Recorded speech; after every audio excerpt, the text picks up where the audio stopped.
We have a major Minnesota Vikings trade update, as recent reports have revealed that the Minnesota Vikings are a top candidate to trade for Myles Garrett, who recently requested a trade away from the Cleveland Browns. We're going to be talking about everything here in this video, what it will cost to do, how the Vikings can do it, and what he would add to this team. This report is absolutely insane, looking to add to this defense right now. But before we get into it, we know since 91% of you guys watching right now are not subscribed to the channel. If you're looking for a spot for all of your Minnesota Vikings news, you're in the right spot. Hit the sub button, join me here on the channel. We're covering everything Minnesota Vikings. So without further ado, let's get into this video though, because this report is absolutely insane. When we're going to look at this, given he's only 29 years old, Garrett can keep delivering at a game-changing level, rising contenders such as the Lions, Commanders, Vikings, 49ers, and Texans, representing Garrett's home state, could all make a deal for him work from a financial standpoint.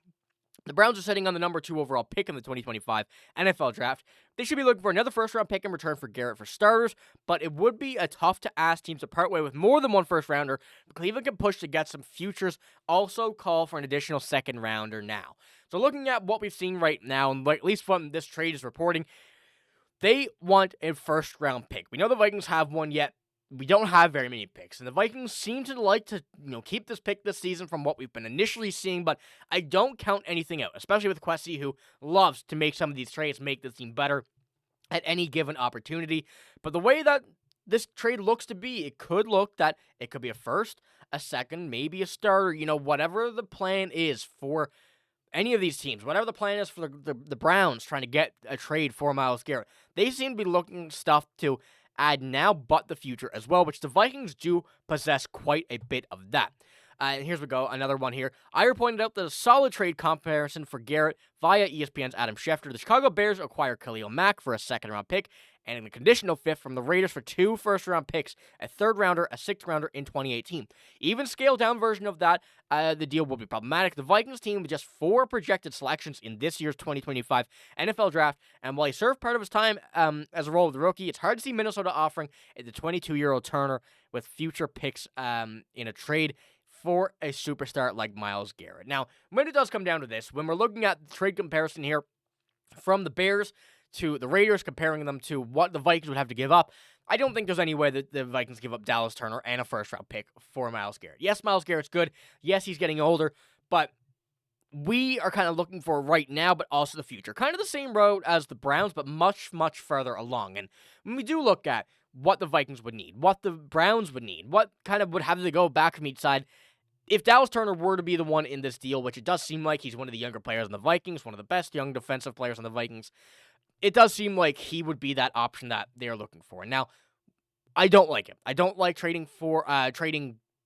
Dallas Turner to be able to see this, yet Myles Garrett, of course, would be something along the lines of that. It depends really how much leverage the Browns have, because right now it seems like they have none. With being requesting a trade, if he don't want to play with the Browns anymore, they will have to get rid of him sooner rather than later, because if it gets closer to the beginning of the season, he will simply just say, hey, I'm not going to be playing if I don't get a trade, and then giving less leverage to the Browns. So there is possibilities the Vikings could do this deal on a much easier return going to the Browns, but from the initial reports of having Dallas Turner there with a first-round pick, I'm not a big fan of that one in specific. But going further into it here, complicating matters further for the Vikings this offseason, it's a long list of pending free agents, including names like Byron Murphy Jr., Cam Bynum, Aaron Jones, Sam Darnold, and 10 starters total for the Vikings' wildcard playoff loss to the Rams. Now, I think we can pretty much count out Sam Darnold.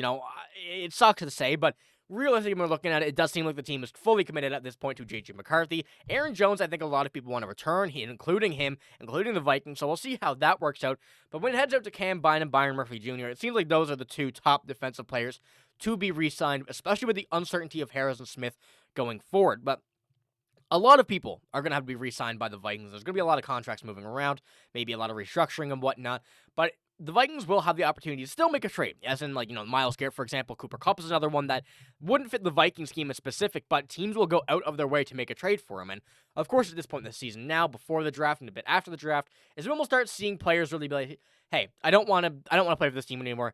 Can we get a trade for me? And that's where the Vikings can come into play, kind of scooping up a lot of these players, scooping up a lot of what may be available out there for this team. And I do like the idea a lot of the Vikings going out and getting a guy like Myles Garrett, someone who can really fit into this scheme, and I'll touch on that layer in a moment. But when we're looking at the defensive depth chart for the Vikings, you're looking at Jerry Tillery on one side, and Jonathan Ballard on the other one. Jonathan Grenard there as well. Linebacker, Ivan Pace, Blake Cashman, Andrew Van Ginkel. Linebackers are pretty locked down, but looking at the defensive ends, Jonathan Bullard, Jerry Tillery, both still very, very good players. Jalen Redmond as well, Jihad Ward.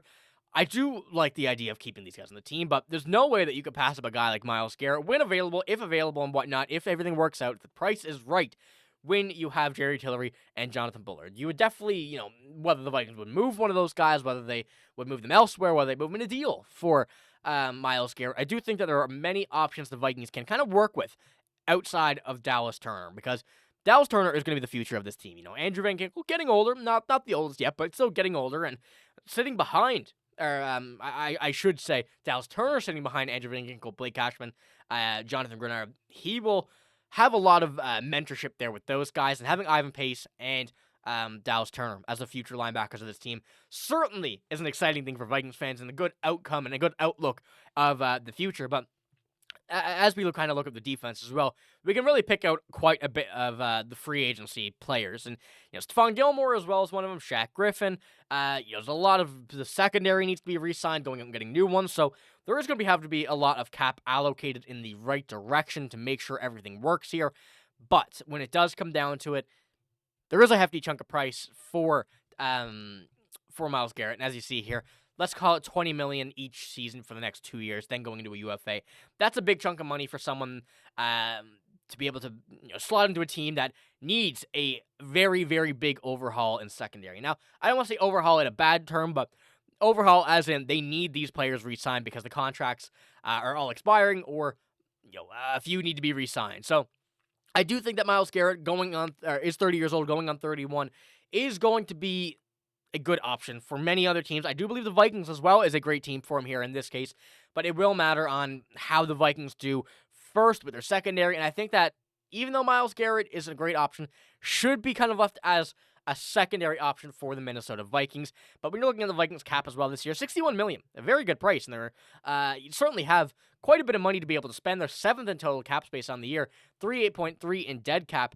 They have a lot of abilities to move, and if you do put $20 million there on the table for Myles Garrett, who ultimately would like probably an extension, I would assume, at the end of this contract, and also part of the trade, you'd have $40 million to really go out there, rebuild your secondary, add to the starters, and do whatnot, and that's a big reason as well why Sam Darnold likely won't be re-signed with this team. They want to be able to have that rookie contract for J.J. McCarthy there, use that advantage to be able to give him weapons, give him assets for his first season, and ultimately see where we can go this year. So let me know what you think about Myles Garrett. I think it's a very interesting option. I do love the idea of Myles Garrett in purple and gold, but it is a very, very interesting thing that we would have to look at from a outside standpoint first.